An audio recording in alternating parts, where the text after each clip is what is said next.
Hello বন্ধুরা, Sangeeta blog থেকে আমি সঙ্গীতা আবারও চলে এসেছি তোমাদের সঙ্গে একদম নতুন একটা রান্নার রেসিপি নিয়ে।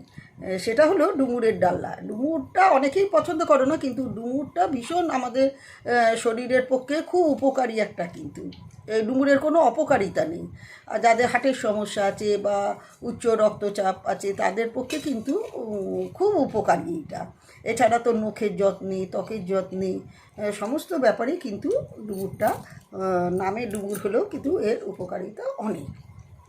সবচেয়ে বড় কথা কী বলো তো, বয়ঃসন্ধিকালে অনেক ছেলেমেয়েদের দেখবে মুখেতে ব্রণ ফুসকুড়ি নানা রকম হয়।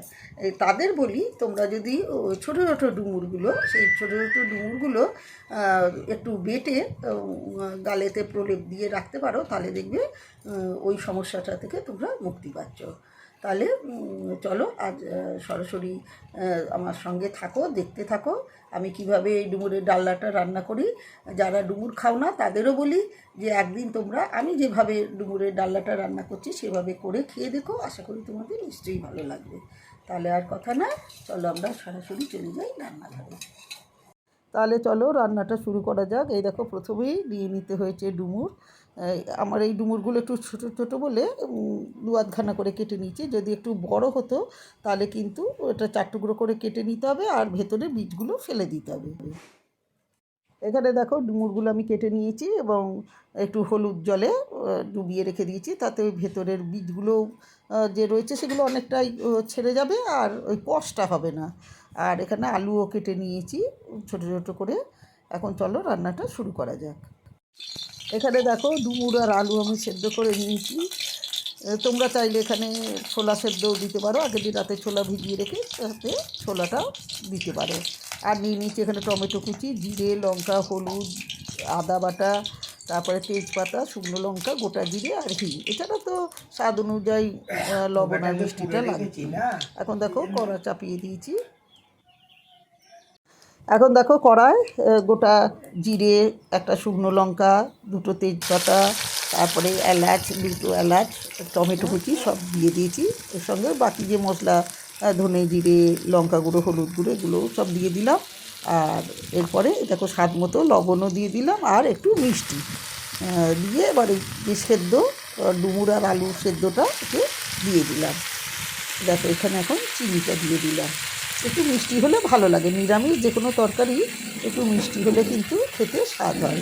হিং আর মিষ্টি এই দুটো হলে খুবই স্বাদ হয় নিরামিষ তরকারিতে। তাহলে এখন এটা ভালো করে কষতে থাকবো। এখানে দেখো খুব ভালো করে কষা হয়ে গেছে। এখন এতে যেহেতু আলু ডুমুর দুটোই সেদ্ধ করা আছে তাই একটু পরিমাণ মতো হালকা জল দেবো।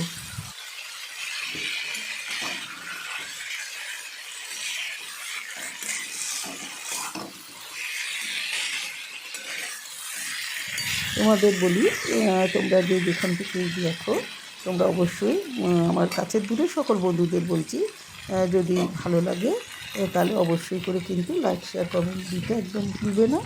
আর আমার চ্যানেলটা সাবস্ক্রাইব করে তোমার সাথে থেকেও পাশে থেকো। এখন দেখো এতে পরিমাণ মতো জল দিয়ে দিয়েছি, দিয়ে এখন এতে একটু চাপা দিয়ে দেবো।